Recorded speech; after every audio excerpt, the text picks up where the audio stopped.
전문직은 AI한테 대체되기가 쉽지가 않습니다. 의뢰인들은 정답이 아니라 해답을 원합니다. 다들 세무가 레드오션이라고 하는데 AI가 수집할 수 있는 정보는 공개 데이터잖아요. 근데 비공개 데이터는 사실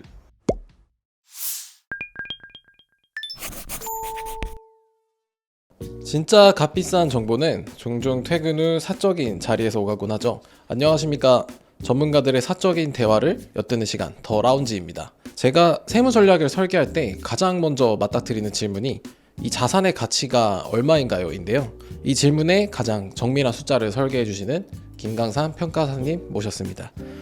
이하감정평가법인의 대표 김강산 평가사님 어서 오세요. 반갑습니다. 아유 반갑습니다. 네. 또 오랜만에 뵙네요. 그렇죠. 한 네. 3일 됐나요? 3일 정도 된 것 같습니다.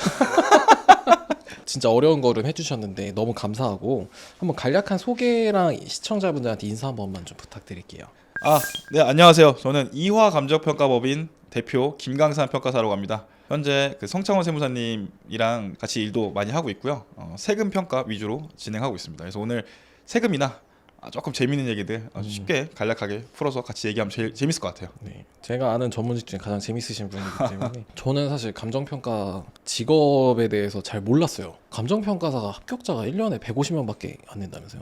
네, 제가 합격할 때가 한 152명. 그러니까 최저가 150명이었고 152명이었고 옛날에는 200명이었다가 지금 150명 됐다가 200명 됐다가 올해는 아마 180명 정도로 알고 있습니다. 1년이죠? 네, 1년에 그렇습니다. 제가 스터디 카페를 부업으로 하고 있는데 네. 평가사 공부하신 분이 그렇게 많다고. 생각보다 네. 엄청 늘었습니다. 또 학원 강의도 하시잖아요. 네, 맞습니다. 평가학원. 돈 많이 버시겠네요. 돈 많이 벌었으면 방금 네. 말했던 걸 다 안 했을 것 같아요. 돈을 버는 와중이고요. 네, 열심히 살아야죠. 네. 근데 1년에 150명에서 200명도 안 되는 사람이면은 대한민국 뭐 0.00001%잖아요. 공부는 한 얼마나 해야 되나요? 정확한 통계는 없는데 네. 사실 공부를 한다고 붙는 시험은 아니죠. 네. 그쵸. 하면 붙는데 좀 운이 좀 많이 작용하는 시험인 것 같고요. 네. 3, 4년 정도? 3, 4년. 근데 이게 참 애매한 게 세무사님도 운동 좋아하시죠? 그렇죠. 운동이랑 수험 공부랑 공통점이 뭐냐면 네, 네. 다들 계산을 할 때 네. 제대로 한 건이라는 표현을 써요. 그러니까 제대로 몸이 한 좋은데 네. 운동 얼마나 했어 하면 제대로 한 건 한 3개월 정도 이렇게 된단 뭔지 알아요. 공부 얼마나 했어 하면 제대로 한 건 한 1년 정도 이렇게 낸단 말이죠. 그쵸, 이게 그쵸. 좀 뻥튀기가 조금 있는데 그렇죠. 그냥 제가 봤을 때는 한 3, 4년 정도 걸리는 것 같습니다. 하루에 한 10시간 이렇게 10시간까지는 안 될 것 같아요. 한 8, 9시간. 8, 9시간 정도 하고 네, 네. 특징이 장수생이 좀 많아요. 그럴 것 같아요. 합격생이 워낙 적으니까. 근데 여기서 말하는 장수생은 5, 6년 단위가 아닙니다. 그럼 뭐 한 10년 넘으신 분들도 있어요. 10년이요? 네. 와, 뭐 거의 뭐 사법고시 수준인데요. 그래서 고시촌에 뭐 신선들이 좀 있습니다. 이렇게 지팡이 짚고 다니시면서 거의 뭐 네. 그 수준도 있고요. 예. 아. 그분들이 뭐 공부를 못해서라기보다는 지식은 거의 뭐 옛날 감정평가부터 있으니까 네. 지식은 엄청 많으신데 네. 좀 시험이라던가 뭐 그런 거에 있어서 조금 잘 안 되신 분들도 있는 것 같습니다. 네. 아무래도 광범위한 범위에서 문제를 추려서 나오시다 보니까 그거에 대해서 조금 그 공부한 게 안 나오면 세무사 시험 그렇거든요. 네. 그 평가사 하시면 좀 비슷할 것 같아요. 그쵸. 저희가 근데 논술형이다 보니까 네. 사실상 한 과목에 100분인데 네. 세 과목이면 300분이죠. 네. 그거에 대해서 소논문을 쓰는 느낌이에요. 그냥 정해진 시간에 딱 주제 던져서 그 논문 써라. 그리고 이제 정답이 좀 없는 경우가 많아요. 요즘에 조금 명확하게 나오는데 네. 한 2016년, 2017년 때만 해도 문자가 이렇게 나왔어요. 보유세율 인상이 부동산 시장에 미칠 영향을 서술하시오. 와, 그거 어떻게 써요? 실제로 나온 네. 시험이고 제가 강의를 하니까 기출문제 중에도 이런 거 있어요. 뭐 양도소득세 인상이 뭐 부동산 시장에 미칠 영향, 뭐 이런 식으로 나오기도 하고, 네. 뭐 저출산이 주거용 부동산 시장에 미칠 영향, 뭐 이런 식으로 이제 이런 식으로 나오기도 하고 굉장히 지엽적인 것도 나오고 하다 보니까 논술 및 논문 시험이라고 보시면 돼요. 그래서 조금 어려워요. 진짜 어렵겠네요. 네. 거기서의 그 어떻게 법학적인 내용을 녹여가지고 어떻게 쓰냐가 되게 핵심 사항. 종은 다 외우고 있어야 되고요. 네. 판례도 다 외우고 있어야 되고. 오픈북도 아닌 거네요. 오픈북도 다 아닙니다. 외웠다가 해야 되는. 네, 맞습니다. 세무사 시험도 오픈북은 아닌데 저희는 좀 흘렸어도 되긴 하거든요. 네. 앞글자 따서 외우다가 기억 안 나면은 네. 뭐 실질 과세 이렇게 그렇죠, 쓰고 그렇죠. 하는데. 그건 비슷한 것 같습니다. 네. 저도 흘려서 많이 썼어요. 그러면 이제 그렇게 어렵게 해가지고 시험에 합격을 했어요. 그러면은 이제 수습 과정 이런 네. 게 있나요? 수습 있죠. 저희는 네. 원칙적으로는 실무 수습은 6개월인데 그걸 해야 정식 평가사가 되는. 근데 대부분의 경우는 1년 넘게 합니다. 음. 그러니까 이게 조금 뭐 저는 이제 수습이 아니니까 대표시잖아요. 네, 수습을 뽑을 계획도 지금은 없으니까 그냥 네, 솔직히 말하면 7월부터 12월까지 실무 수습을 받아야 돼요. 네. 네. 근데 합격자가 10월에 발표가 되거든요. 그러면 중간에 발표되네요? 이게 애매한 게 네. 전년도 10월 합격생이 아, 다음 연도 7월에서 12월까지 하는데 6개월 뜨고. 근데 중간에 뜨잖아요. 네, 네. 그리고 요즘에는 합격한 날부터 면접 봐요. 아, 요새는 그런 것 같아요. 그러면 네, 세무사가 그래요. 하고 10월부터 쭉 일하다가 7월부터 12월까지 수습을 하고 등록증은 3월에 나와요. 와. 그러면 한 1년 한 4개월 정도 수습을 받는 거죠. 많이 받으면. 그러니까 보통 그렇게 해요. 중간에 쉬는 텀이 있지만 안 쉬고 그냥 쭉 달린다. 네, 맞습니다. 저는 이거는 모종의 네. 좋은 인력을 네. 조금 이제 값싸게 쓸 수 있는 시스템을 만들어 놓은 게 아닌가. 너네 수습 정식 평가 하고 싶으면은 김관상 평가한테 훌륭하신 분께서 뭐 저임금을 받으면 이래라 뭐 그렇죠. 이런 취지. 저는 그러진 않겠지만 이제 그렇죠. 왜냐면 전문직이라는 게 네. 도제식이잖아요. 그렇죠. 전수해 주는 식이란 말이에요. 그렇죠. 이게 공장형으로 찍을 수가 없죠. 그러니까요. 네, 네. 그러다 보니까 세무사도 그렇고 평가사도 그렇고 좀 특화된 법인이랑 어떤 특정 영역에 평가사가 있기 때문에 좀 꼰대 같은 말이지만 기쁜 마음으로 배워야죠. 아, 그렇죠. 있을 때. 네. 뭐 그런 느낌으로 하기 때문에 수습은 보통 한 1년 넘게 한다 이렇게 보시면 될 것 같습니다. 네. 저희 법인에 이제 제가 이제 이렇게 도제식으로 하고 있는 이제 세무사님들도 저한테 그 말 하더라고. 뽑아줘서 고맙다. 난 있어줘서 고마운데 근데 요새 시장이 너무 힘들어졌잖아요. 네. 정말 세무사님들도 합격 발표 전에부터 면접 안 보면은 네. 채용조차 되지 않아요. 네. 요즘에는 네. 쉽지 않습니다. 그래서 저도 세무사님 업계를 조금 알고 잘하시잖아요. 네, 네, 저희가 세무사님- 협업할 일이 네, 많으니까. 그러니까요. 네. 그래서 우리가 같이 좀 일하는 경우가 좀 많긴 해요. 그래서 직업 얘기도 하고 그렇게 좀 협업하는 얘기도 좀 하면 재밌을 것 같습니다. 왜냐면 평가사만의 이야기를 다룬 영상도 있고 세무사만의 영상 다루고 있는데 이렇게 흑과 백 느낌으로 그럼 우리가 같이 일할 경우가 많잖아요. 네. 우리가 같이 일하면은 뭐가 달라지는 거에 대해서. 우리가 같이 일하는 경우를 한번 보면 될 것 같은데 그렇죠. 결국에는 재산 평가죠. 그래서 그쵸. 절세를 위한 저희가 이제 상속세나 뭐 증여세나 아니면은 특수관계인간, 뭐 가족간 양도라든가 뭐 교환 그 외에도 뭐 많죠. 네. 뭐 영업권, 네. 상표권, 특허권, 심지어 미술품, 네. 지작물 엄청나게 많잖아요. 사람 빼고 다 평가합니다. 그렇죠. 네. 그런 거에 대해서 이제 평가사님한테 부탁을 드릴 경우가 많고 네. 또 그게 있어야지 공식적인 시가로 인정되다 보니까 아무래도 일을 많이 할 일이 있고 거기에서 나오는 또 절세 효과가 네. 어마어마하잖아요. 실제로 그렇게 협업하시는 경우가 많으시죠? 네, 협업하는 경우도 많고요. 네. 저는 거의 대부분이 세금 평가라서 세무사님들로 연락이 많이 오긴 하지만 직접 의뢰인들 요즘에는 의뢰인분들이 연락이 많이 오는 것 같아요. 유튜브 열심히 하셔야 됩니다. 유튜브 열심히 하셔야 됩니다. 평가의 예. 업무가 엄청나게 많다고 제가 들었습니다. 저는 예. 지금 그게 요즘에 제가 오기 전에 이게 생각을 해봤고 어제인가 그저께인가 궁금해가지고 저희 그 평가업 그 통계가 있어요. 평가업의 네. 매출이 100이면 그 중에 뭐 목적별로 매출이 어떻게 되냐 있는데 거의 담보나 PF 같은 거 있죠. 은행권이나 금융권에서 뭐 관급 사업이나 은행권 공기업에서 주는 네, 담보. 그러니까 네, 이제 네. 대출할 때 네. 담보 평가를 하는데 은행이나 이제 이런 금융권에서 하는 게 저희 매출의 한 45% 정도? 거의 반에 근접한 45에서 50% 정도가 담보예요. 네, 예, 예. 많은 평가사님들이 그걸 하고 계시고 부동산 담보. 예, 네. 예, 예. 그리고 제 나이 또래 평가사님들은 당연히 거의 90% 이상이 그거 하시고 네, 예. 그 다음에가 이제 뭐 평가사가 좋다고 하는 것 중에 가장 큰 이유인 국가에서 그냥 주는 사업, 아, 그쵸. 경매, 예, 예, 뭐 예. 공매, 네. 토지보상 이런 것들도 네, 있고 예. 공시지가도 하시죠? 네, 공시지가도 있고요. 네, 예, 예. 근데 그 일반 시가라 해서 이렇게 세무나 이제 그 외의 것들이 아니라 일반 시가라고 통칭을 하는데 네. 이게 옛날에는 한 10% 정도였어요. 매출에 전체 매출에 업계 작네요. 네, 예. 그게 지금 30%까지 올라갔어요. 여기서 이제 의미하는 게 무엇이냐 네. 하면 일반인 분들도 네. 감정 평가를 받아야 된다라는 것을 많이 알고 있어요. 요새 인식이 엄청 올라왔어요. 엄청 올라왔어요. 예, 예. 예, 예. 그리고 세무사님들도 코로나 때까지만 해도 감정 평가를 고려 안 하시는 분들이 많았는데 그냥 공시지가로 신고하지 뭐 이렇게 됐는데 그쵸. 요즘에는 뭐 국가에서 뭐 규제 같은 것도 있다 보니까 그래서 그 세금 평가할 때 조금 늘어난 조금이 아니죠. 내가 봤을 때는 체감상 5배 이상 늘었어요. 이 시장이.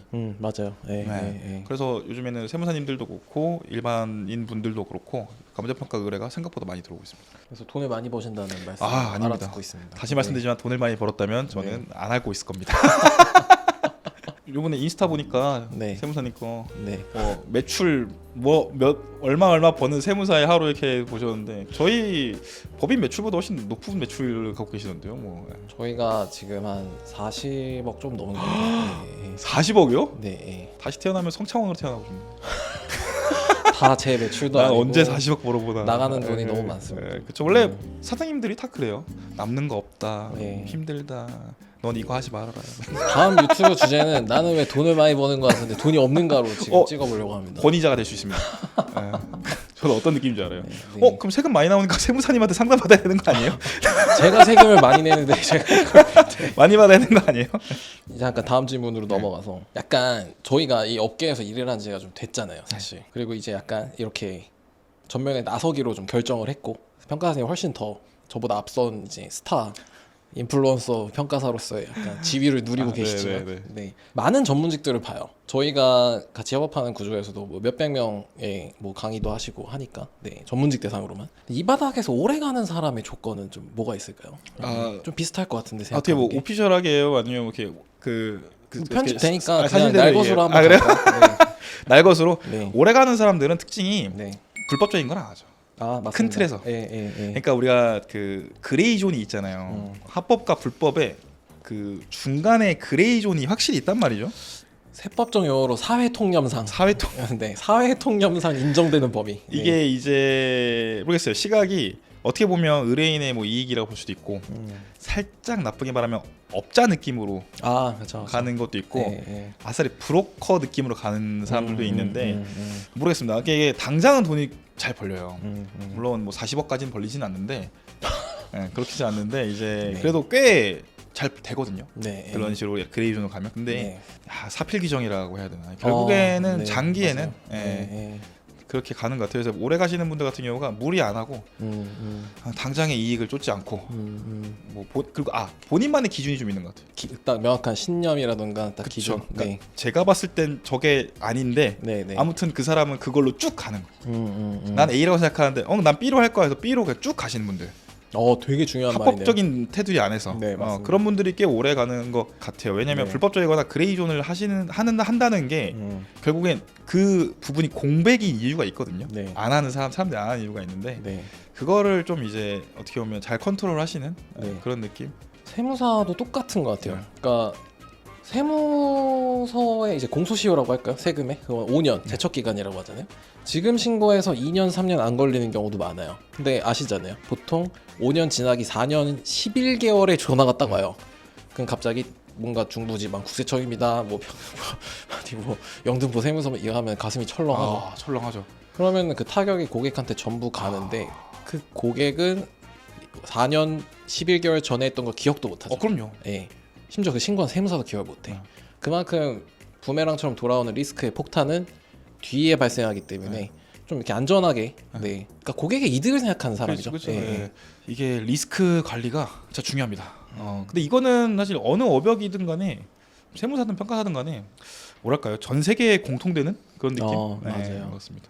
그리고 엄청 바쁘시잖아요. 뭔가 이 업만 하시는 게 아니라 다 연결된 일이긴 하지만 대학교에서 강의도 하시고 학원에서도 강의도 하시고 유튜브도 하시고 이런 수익 구조를 만드시는 거에 대해서 어떻게 생각하세요?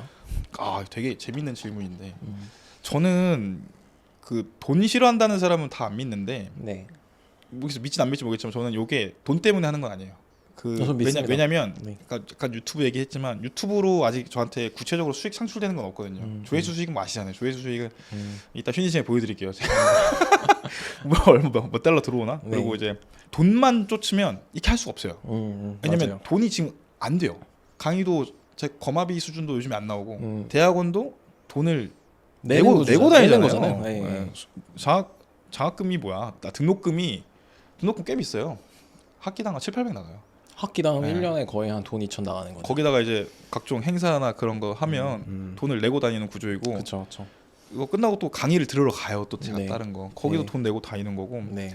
사실 플러스 마이너스로 하면 아직까지 마이너스가 좀 큰 편이긴 한데 근데 왜 하냐면 농부의 마음으로 씨를 뿌린다는 아 거예요. 계속해서 나는 씨를 뿌리면 앞으로 나가겠다. 이게 봐라 한다 나중에. 네, 근데 그거를 이제 즐기지 못하면 할 수 없습니다. 저는 이것도 지금 되게 즐거워요. 되게 중요한 말씀이시죠. 되게 즐거워요. 이게 예. 상경해가지고 여기 지금 12층이잖아요. 여기가 지금 이 높은 고층 빌딩 위에서 잘 나가는 40억 버는 세무사랑 아 커피 한잔 하면서 네, 이렇게 네, 얘기할 수 네, 있는 네. 것도 뭐 제가 뭐라고 그런 느낌이라서. 예. 근데 유튜브는 저는 요즘 좀 재밌어요.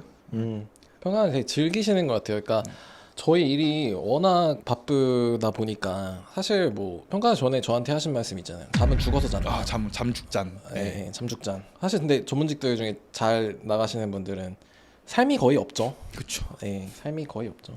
그래서 좀 일이랑 나랑 좀 일체시켜야 된다 그런 것도 좀. 아, 애초에 분리는 뭐 꿈조차 꿀 수 없는 이야기고. 맞아요. 예, 예. 근데 또 바쁜 사람이 연락 제일 빨라. 어. 예, 아 저는 카톡 보냈을 때 답장 오는 스피드로 봐서 이 사람 평가해요. 아 그래요? 예, 예, 예. 저는 엄청나게 빠릅니다. 근데 한 두세 시간 있다 온다? 저는 그 사람 바쁘다 생각 안 해요. 아, 그래요? 한가한 거예요. 근데 예외가 있어요. 네. 영상 찍을 때는 안 됩니다. 아 그런 특수한 상황 빼고 그런 특수한 예, 상황 빼고. 예. 예, 예. 재밌지 않으세요? 유튜브 찍는 거? 처음에 굉장히 어색했는데 네. 요새 조금 적응되면서 즐거운 마음이 좀 들고 또 네. 평가는 이렇게 얘기하니까 굉장히 즐겁네요. 아 즐겁죠. 네, 왜냐면 젊은 지금을 딱 찍어서 지금 기록하는 거 아니겠어요? 젊은이 좀 끝난 것 같긴 아 근데 한데 영상 보니까 네. 더 젊어 보이더라고 실물보다. 이거 돌려서 아. 매기는 느낌이긴 한데 카메라가 좀 좋아서 실물보다 더 잘 나오더라고요. 뭐 아니 표현이 맞나면 또 그렇습니다. 예. 그러면은 이제 아까 말씀하신 그 뭐 바쁘다 뭐 이런저런 얘기를 했는데 저희가 이 바닥에서 구르면서 정말 잘 나가시는 분들 많이 보잖아요. 네. 그분들의 뭐 공통점이라든가 성공 비결에 대한 이렇게 핵심 맥락 같은 게 좀 있을까요? 네 있죠. 첫 번째로는 그 상속을 잘 받은. 아 진짜 다 말을 하면 많이 받으신 분들이 좀 이제 그렇게 되고요. 네. 두 번째로 뭐 주식 투자 이런 거 빼면 결국에 사업이겠죠. 아니면 이제 노동으로도 부자가 될 수 있습니다. 다들 까먹는데 연예인, 완전한 고부가 같이. 네, 류현진, 뭐 손흥민, 아. 근로소득만으로 부자는 못 본 것 같고요. 진짜 제가 생각하는 부자로는 없고 사업을 잘하시는 분들인데 사업 잘하시는 분들은 진짜 내가 요즘에 느끼는 게 있어요. 내 진짜 친한 사람들밖에 안 해요. 내 깨달은 게 있는데 여기서 한번 제가 풀어볼게요. 영광입니다. 회복 탄력성이 좋아요. 좀 이렇게 힘들어졌더라도 다시 금방 일어선다는 그거 말씀이시죠? 누군가는 멘탈이라고 표현을 하고 네. 누군가는 이제 뭐랄까요 자의식 과잉이라고 할 수도 있는데 음. 이런 거죠. 난 어제 술 뭐 새벽까지 먹어서 지각했지만 괜찮아. 난 내일 다시 일할 거. 뭐 이런 거. 그러니까 이런 케이스가 있었어요. 나를 믿고 믿지만 내가 일탈할 것도 알고 있다. 가끔씩. 그러면 그렇게 하고 자기를 믿으니까 나는 일탈해도 괜찮아. 내일이면 다시 잘하면 되지 해서 네. 다시 돌아오는 요런 회복 탄력성. 네. 그게 좀 공통적인 것 같아요. 막 멘탈 뭐 자신감 다 이런 게 나의 한계점을 알고 인정하는데 여기서 이제 본인이 계획된 바로 빨리빨리 돌아오는 거. 전 제가 봤을 때 회복 탄력성입니다. 저도 동의해요. 네. 저희가 사람을 채용하고 일을 하는 거 봤을 때 처음에 너무 열심히 하면은 한 3개월 후에 없잖아요. 네. 근데 그냥 적당히 하다가 좀 힘들고 뭐 욕도 좀 먹고 근데 거기서 버티는 애들은 꺾이는데 그냥 힘들어 하고 이렇게 좌절했다가 다시 또 다음 날에 그냥 에이 가야지 하는 그런 사람들. 네. 그런 사람들이 그런 살아남는 것 사람들이 잘 해요. 맞아요. 네. 사업가로서는 좀 회복 탄력성이 첫 번째인 것 같고 두 번째로는 진짜 솔직히 운이고. 운 크죠. 운이죠. 네. 모든 건 운인 것 같고 네. 세 번째로는 그거예요. 그 사람의 니즈를 잘 파악한다. 약간 처세, 뭐 눈치, 뭐 이런. 그건 거. 이제 자기보다 표현이 좀 그렇지만 윗사람이든 아랫사람이든 뭐 네. 친구든 간에 다 공통되는 것 같아요. 난 이거 할 거고 넌 이게 필요하니까 같이 내가 이렇게 해주고 넌 이렇게 할 테니까 이렇게 같이 우리 이득이 되는 방향을 찾아보자 이런 식으로 하는 거죠. 그러니까 어떻게 보면 비즈니스적인 그럼요. 그런 거네. 비즈니스 그쵸. 그러니까 돈으로 따지면 비즈니스고 이게 조금 인문적으로 얘기하면 사람 간의 관계 파악이 빨라요. 그러니까 눈치가 빠르다는 거죠. 제가 뭐가 필요하니까 뭘 해줘야 됐고 난 이거 줄 수 있네 이런 식으로 가는 거죠. 그 저는 솔직히 얘기하면 그게 약간 평가장님 말씀하신 운의 영역에 좀 들어간다고 봐요. 그러니까 저희는 일단 사업가로 된 사람들이 아니에요. 그냥 공부 도서관에 처박 박혀서 네. 그냥 삼선 슬리퍼 신고서 네. 그냥 매점 가서 컵라면 먹고 그다음에 한 5시간 스탑워치 때려놓고 공부하다가 네. 한 11시쯤 되면은 오늘 공부 많이 했다. 이거를 지리멸렬하게 반복을 하다가 어느 순간 합격을 했어요. 그다음 갑자기 너는 세무사고 너는 평가사야. 맘대로 해봐. 사회적 지식이나 경험이 아예 없다. 네, 그죠. 네. 거기서부터가 이제 갈리는 것 같아요. 성공하시는 전문직들이 그 전 단계에 있어야 될 사회적 경험치나 뭐 아까 말씀드린 눈치나 비즈니스적인 마인드라든가 이런 게 탑재가 되신 분들은 성공하시는 것 같고, 그러니까 학자로서의 저희의 정체성, 그다음 사업가로서의 정체성, 이 두 가지가 이제 양립하는 사람이 제일 성공하는 것 같습니다. 그렇다고요. 합격하고 공부하는 것에 대해서 전 두 가지로 나눠 봐야 한다고 봐요. 첫째로는 기존에 있는 지식을 익숙해지려는 공부가 있고, 네. 그리고 이제 기존에 없던 걸 뭔가 창조해 나가는 지식이 그쵸. 있죠. 그래서 네. 뭐 별 연관성이 없어 보이던 요 두 법을 엮어서 어떻게 해본다는가.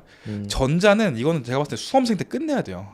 맞아. 졸업하고도 졸업해야 돼요. 이유가 없어요. 예. 물론 이런 게 있어요. 뭐 세 가지 영역이 있는데 내가 두 개를 잘하고 하나는 못했다. 그럼 요건 좀 공부할 수 있는데 네. 기존의 거를 막 더 공부하는 건 사실 큰 의미는 없고 저처럼 강의하지 않는 이상 이 새로운 걸 창조해 나가는 학자 스타일 여기에 플러스 영업력까지 더해지면 뭐 날라다니죠.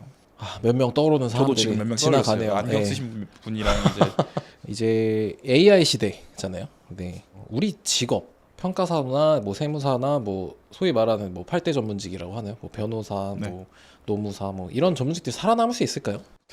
다이렉트인데요. 저는 살아남을 수 있다고 봅니다. 오, 이유가 충분해요. 네, 제가 안 그래도 오늘 오전에도 AI 관련해서 조금 영상 촬영을 하고 왔고, 네, 그리고 요새 AI 관련해서 굉장히 어떻게 볼까 철학적인 그런 것들 좀 많이 생각을 하고 있는데 결론만 다시 말씀드리면 네, 살아남을 수 있습니다. 그리고 철학 이런 거 좋아하시잖아요.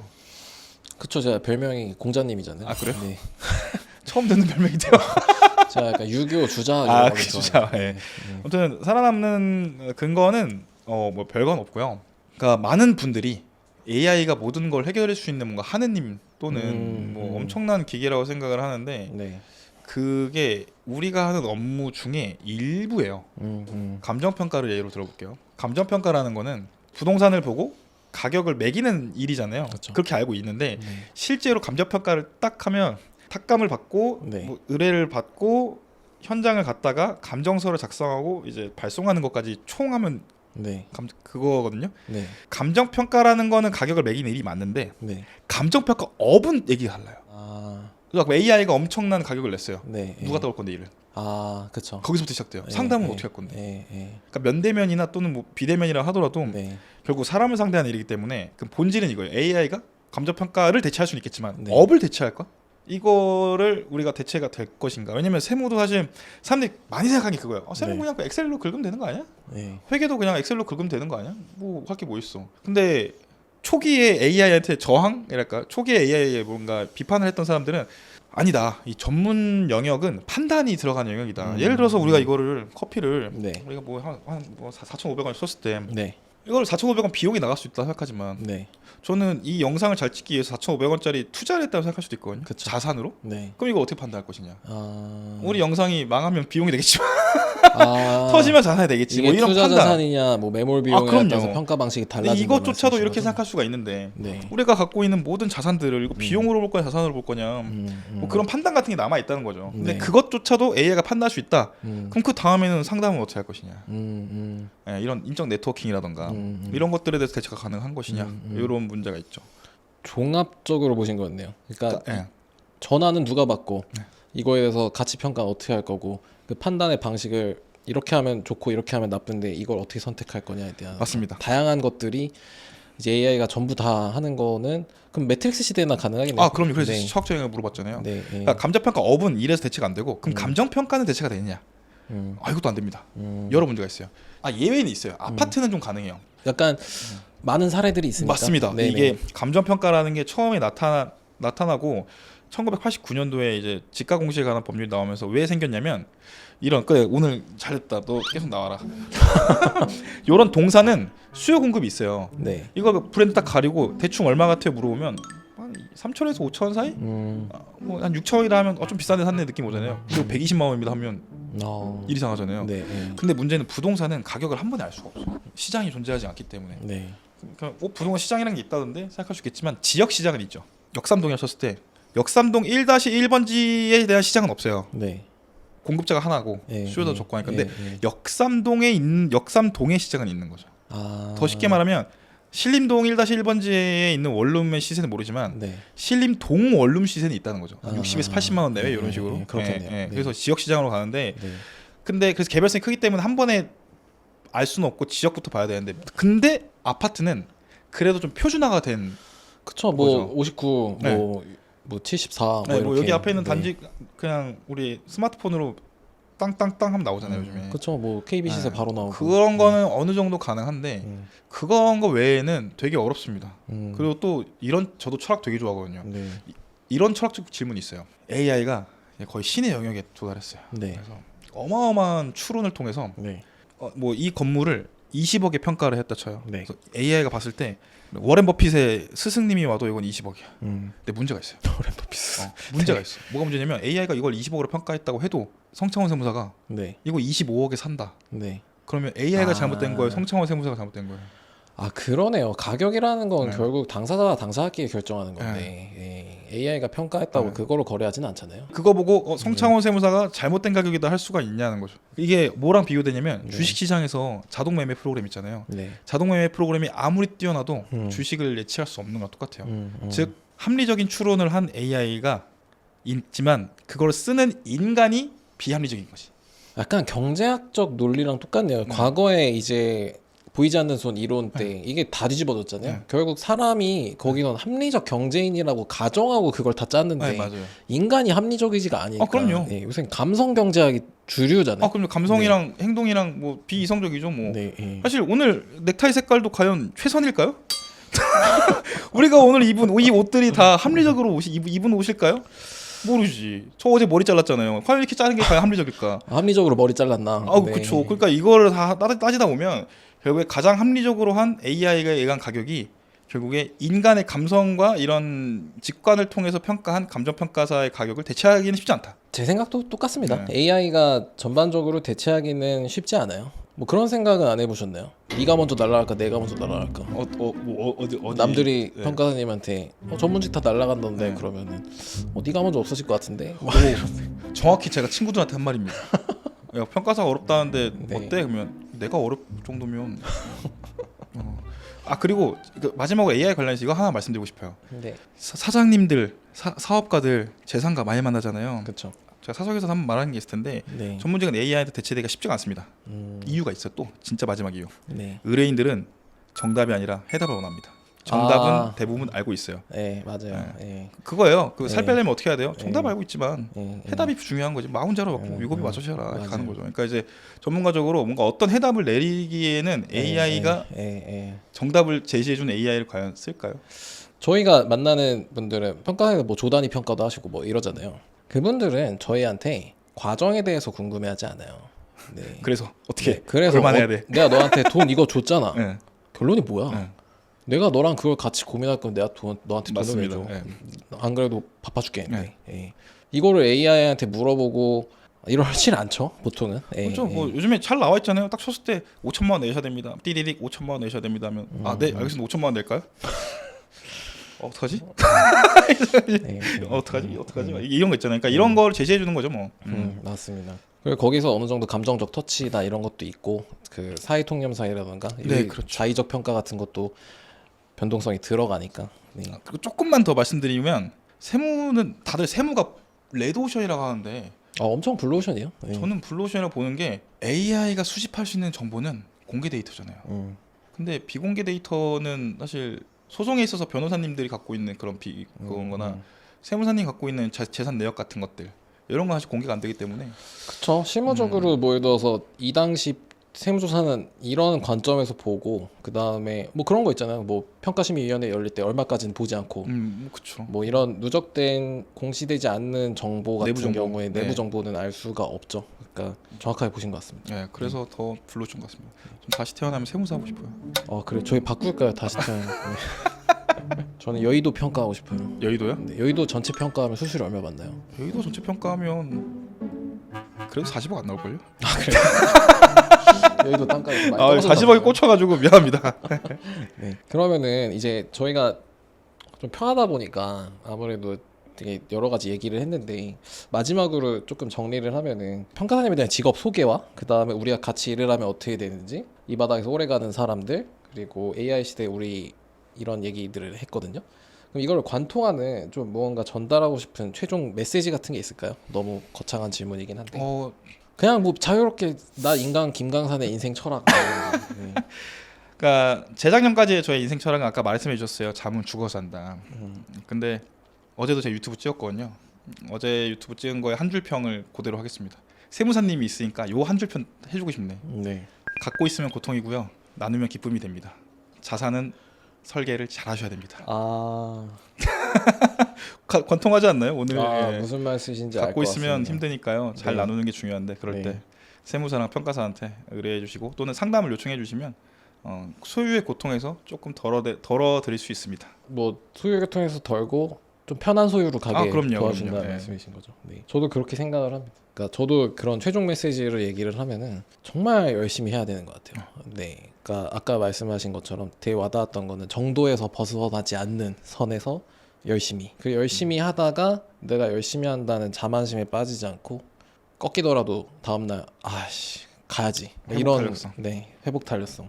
확실히 평가사님처럼 훌륭하신 분 얘기를 들었을 때 제가 그 어느 정도 그 생각에 좀 동조하는 걸 보니까 감사합니다. 저도 성장했구나 이런 거 좀 느끼는 것 우리 같습니다. 서로 성장시켜 줘야죠.